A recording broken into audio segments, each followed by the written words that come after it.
October 3rd, 2023, at exactly 7:31 in the morning, the laws of physics asserted their absolute authority. The event took place on the north face of Annapurna I, on a notoriously dangerous section known as the Dutch Rib, a sharp, narrow spine of ice and crumbling rock. They were at an altitude of 24,606 feet, a height of more than 7 kilometers above the level of the sea. This is where the lives of Ethan James Crawford, a 32-year-old sports physical therapist, and his wife, Olivia Rose Crawford, a 30-year-old oncology nurse, converged with destiny. The American couple from Seattle, Washington, were in the middle of their ultimate dream, a dream that was just seconds away from becoming an irreversible nightmare. They were far from home, in a place of profound beauty and unforgiving consequence, where the margin for error is measured in millimeters.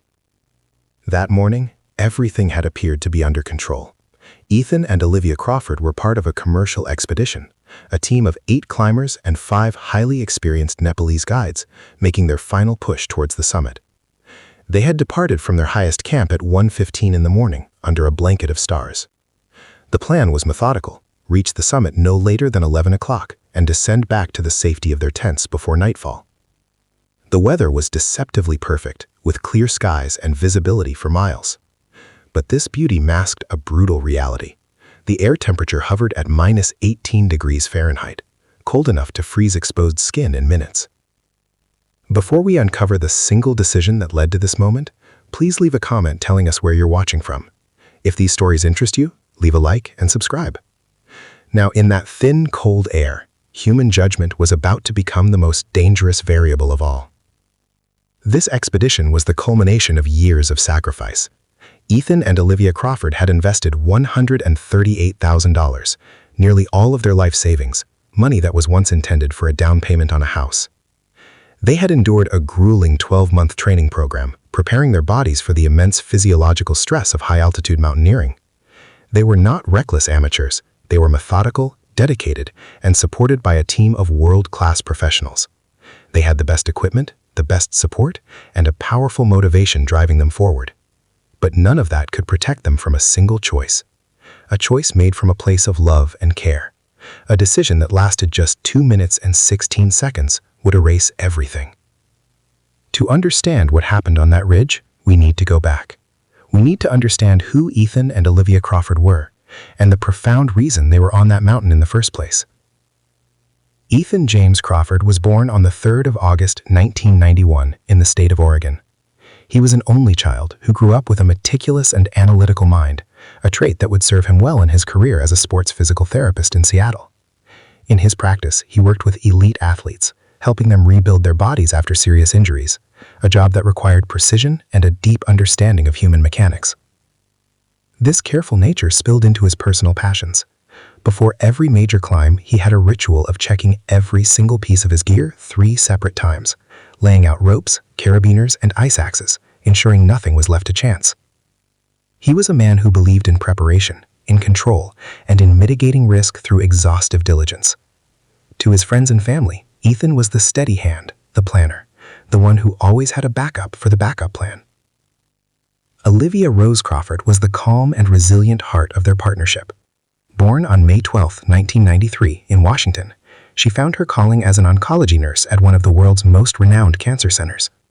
There, she spent her days offering care and quiet strength to patients navigating the most terrifying moments of their lives. This experience forged in her an extraordinary ability to remain serene under immense pressure, a skill that translated perfectly to the unforgiving world of high-altitude mountaineering.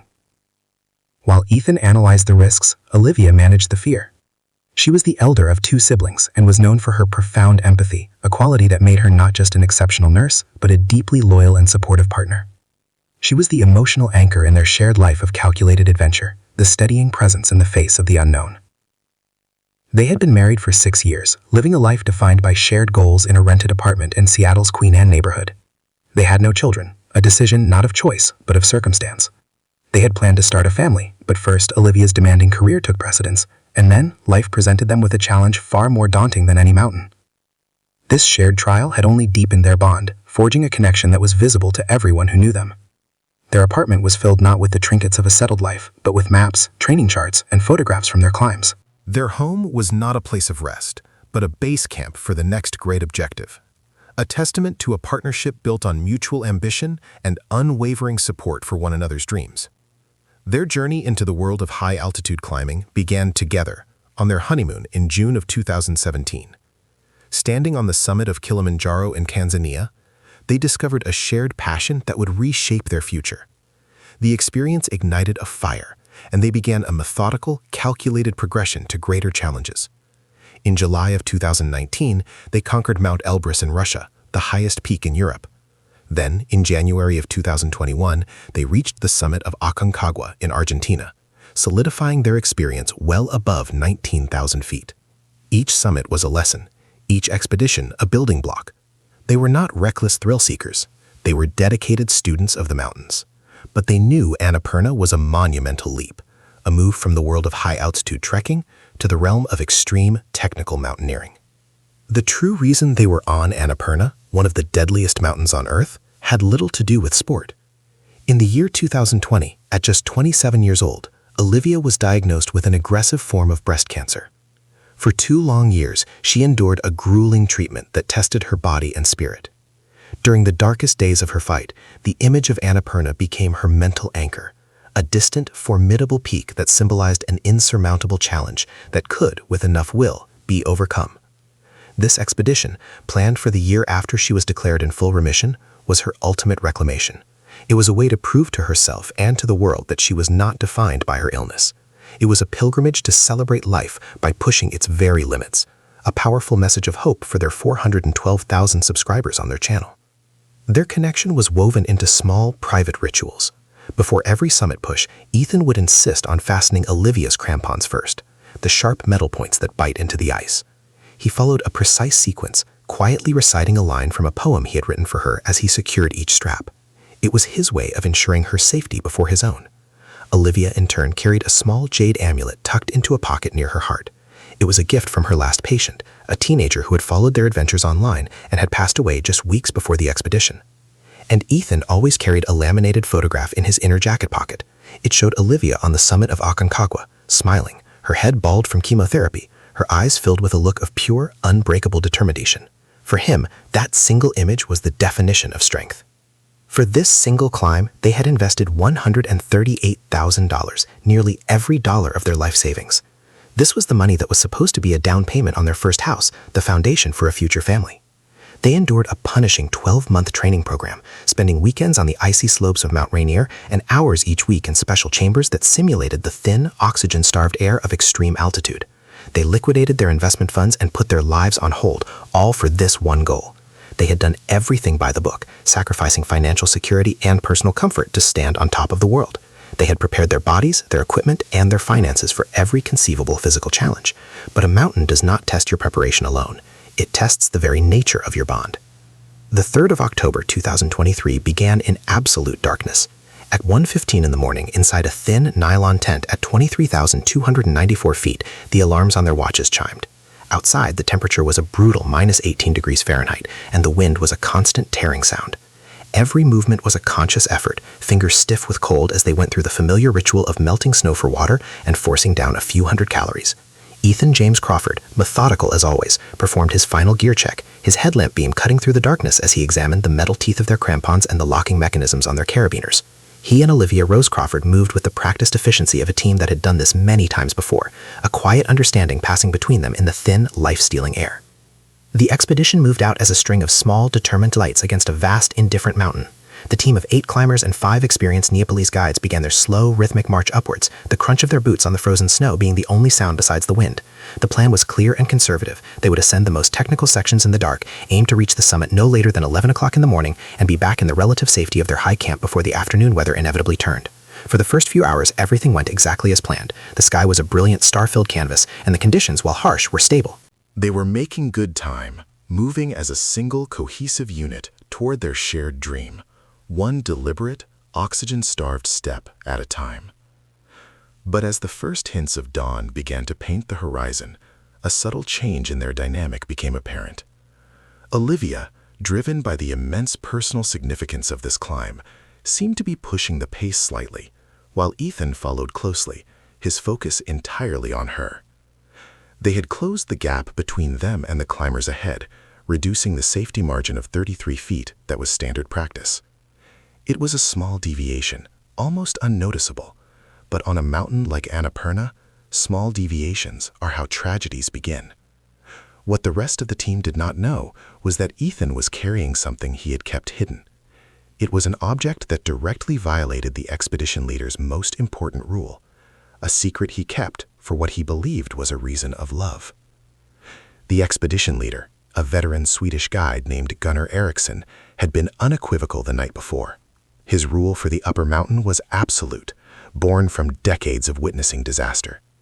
Above 24,000 feet, there were to be no distractions, no unnecessary stops for photos, no deviation from the fixed safety lines, and no behaviors that could compromise personal or group focus. The history of the Himalayas was written in the stories of climbers who had lost their concentration for just a few moments, with permanent consequences. The mountain did not allow for lapses in judgment. It did not care about your reasons or your intentions. It only responded to the laws of physics, and on its steep, icy faces, those laws were unforgiving. That single, simple rule, maintain focus, was their most important piece of survival gear.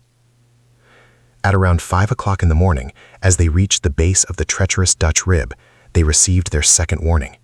The lead Sherpa, Pasang Dorje, a man with 9 Annapurna summits to his name, paused and looked back at the couple.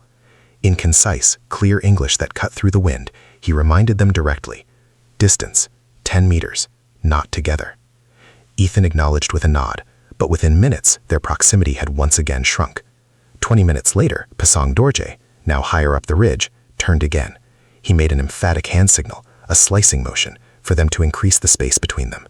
From below, absorbed in monitoring Olivia's every move, Ethan simply raised a gloved hand in a thumbs-up gesture. He did not correct their position. His focus was no longer on the mountain's rules, but solely on his wife. The physical toll was becoming immense. At this altitude, over 7 kilometers above the sea, the air contains less than a third of the oxygen available at sea level.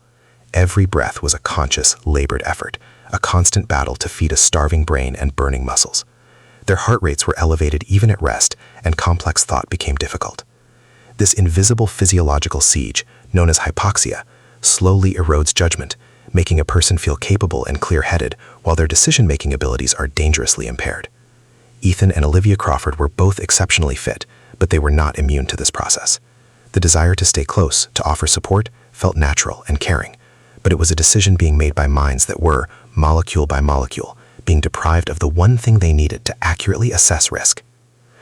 As they climbed higher onto the exposed spine of the Dutch rib, the world shrank to the few feet of ice in front of them. The wind speed was increasing, with gusts now reaching over 40 miles per hour, a clear signal that the forecasted bad weather was arriving hours ahead of schedule. The warnings had been numerous, a direct order from the expedition leader, a verbal reminder from the lead Sherpa, an urgent hand signal, and now a clear message from the mountain itself. But inside their own small world, connected by a short rope and a shared powerful purpose, these warnings seemed distant, less important than the immediate emotional need to protect one another. They were approaching the exact spot where their love and their training would be put to the ultimate test, unaware that a choice lasting just over 2 minutes was about to render everything else irrelevant. The Dutch rib of Annapurna is not a path, it is a geological razor's edge. At the altitude of 24,606 feet, this spine of rock and ice narrows to less than 7 feet wide, a space smaller than a typical hallway in a house. The slope here is a constant 50 to 55 degrees, an incline so severe it feels less like walking and more like climbing a perpetually frozen, crumbling wall. To put that into perspective, it is steeper than the steepest residential roof you have ever seen.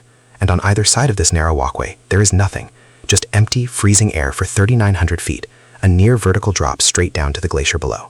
It is a place where the world is divided into two simple realities, the few inches of solid ground under your feet and a fatal, unforgiving void. The danger of this place is a matter of pure physics. The surface is a treacherous and unpredictable combination of wind-blasted blue ice, as hard and slick as glass, and sections of loose, crumbling rock that can break away without warning. On an incline this severe, the metal points on a climber's boots provide only a temporary purchase, not true security. A single misstep, a moment of imbalance, is not a stumble that can be corrected. It is an instantaneous and unrecoverable event. The laws of gravity and friction are absolute here. Above, an unstable field of seracs, towers of ice the size of buildings, hangs in a state of fragile equilibrium. While not directly over the path, their potential collapse can trigger massive avalanches that sweep across the face in seconds, erasing everything in their path. This specific section of the mountain has a long and tragic memory. It does not forgive error, and its history is a somber reminder of that fact. In May of 1999, 2 climbers from a highly experienced Japanese expedition disappeared on this very ridge, under conditions almost identical to those faced by Ethan and Olivia Crawford. They were last seen entering the Dutch Rib and were never found, presumed to have fallen into the abyss. This history is not just a collection of stories. It is a data set, a grim statistical warning that is taught to every person who attempts this route. It proves that experience, nationality, and determination are all irrelevant variables when a fundamental rule of safety is broken. The mountain treats everyone with the same cold indifference. Because of this brutal reality, there is an unwritten yet absolute law among those who climb Annapurna. On the Dutch Rib, you do not stop. You do not pause. You move as quickly and efficiently as possible, minimizing your time in this zone of extreme objective danger. And most importantly, you never, under any circumstance, detach yourself from the fixed safety line. If a partner is in trouble, you communicate by radio, and help is organized from a secure, anchored position. You do not improvise.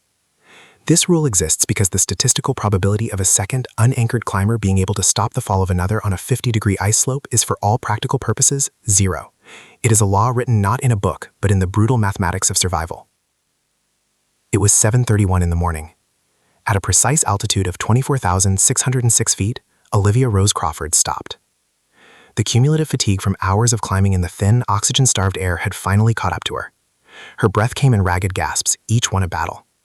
Through the intercom in her helmet, her voice reached Ethan, strained and quiet, communicating that she just needed a moment.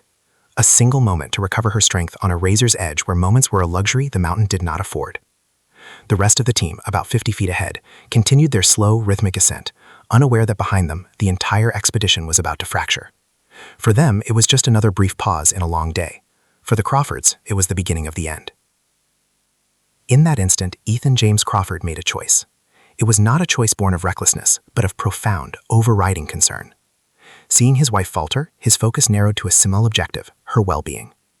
His gloved hand moved with practiced efficiency to the metal safety device connecting him to the fixed rope, the lifeline that was his only guarantee against the 3,900-foot void below.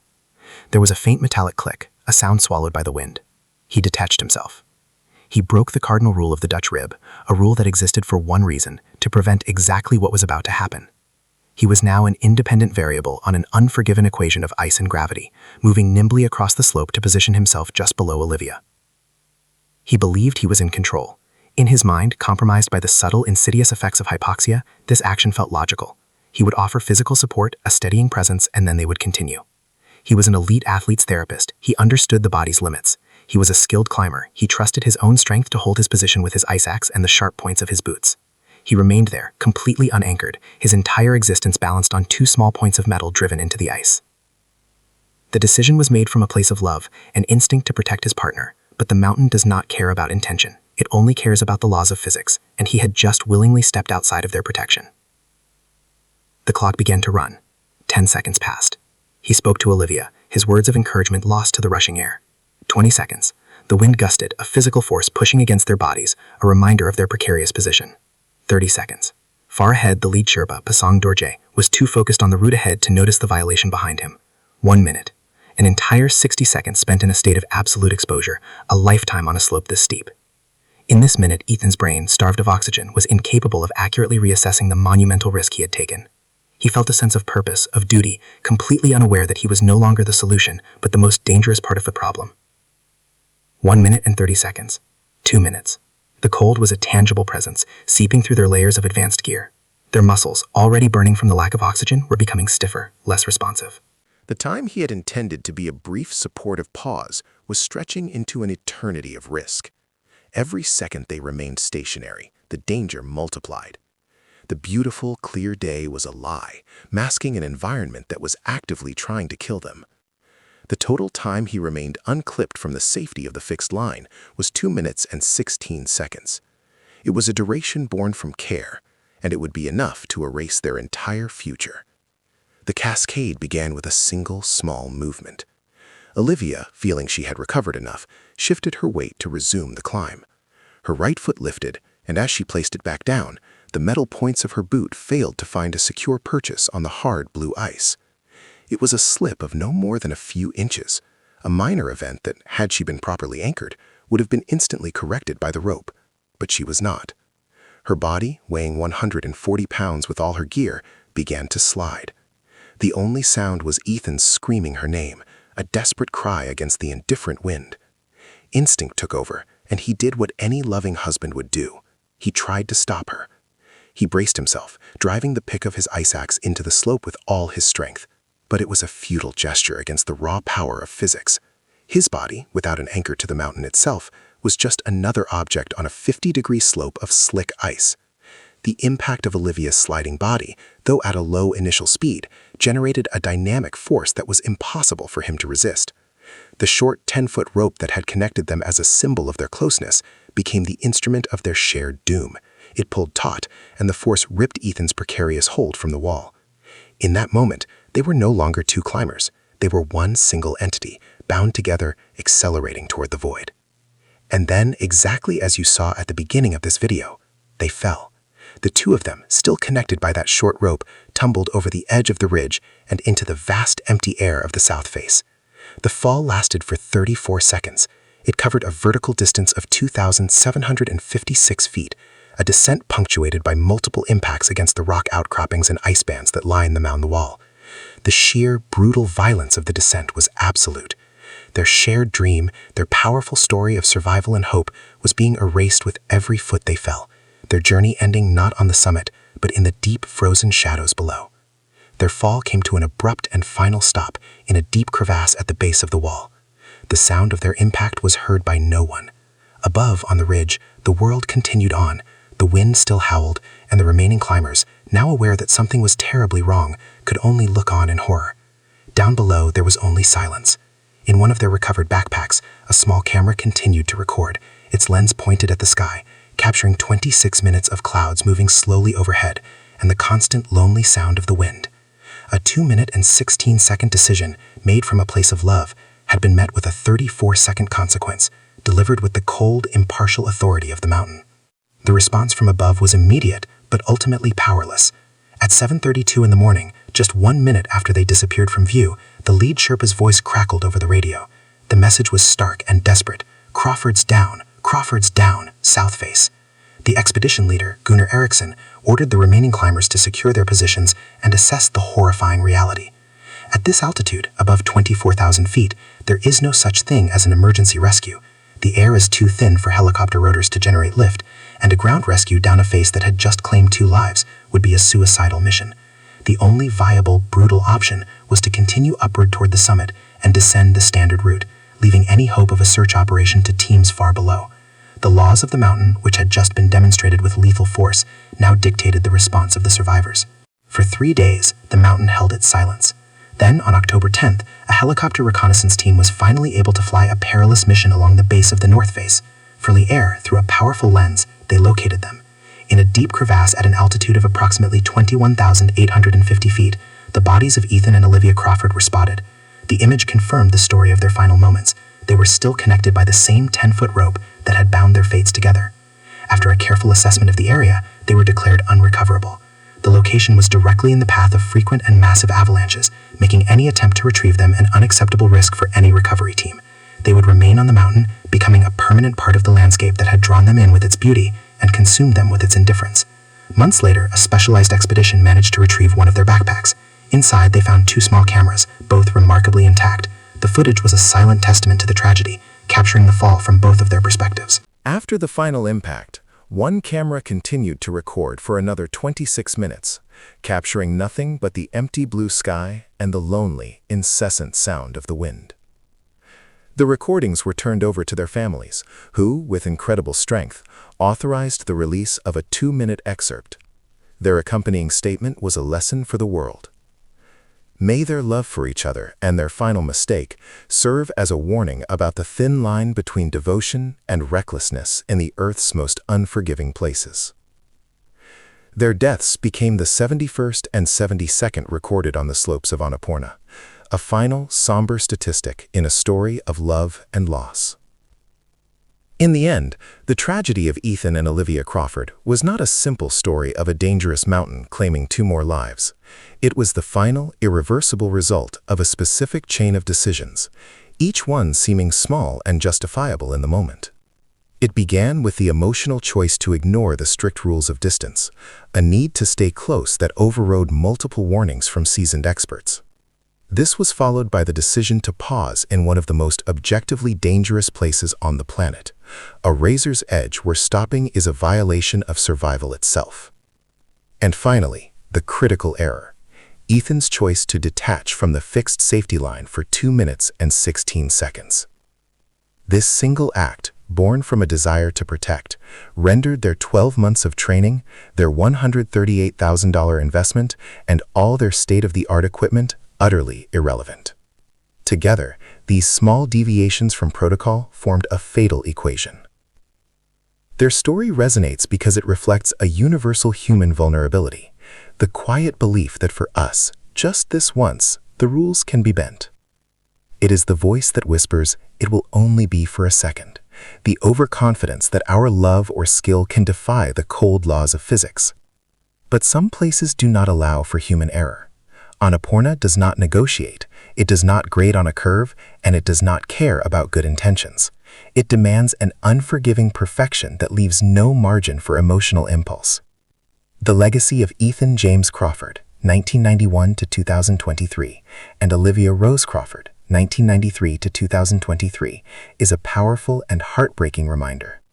It is a testament to a profound love, but also a solemn warning that in the world's most extreme environments, the greatest safety measure is the one you never choose to ignore.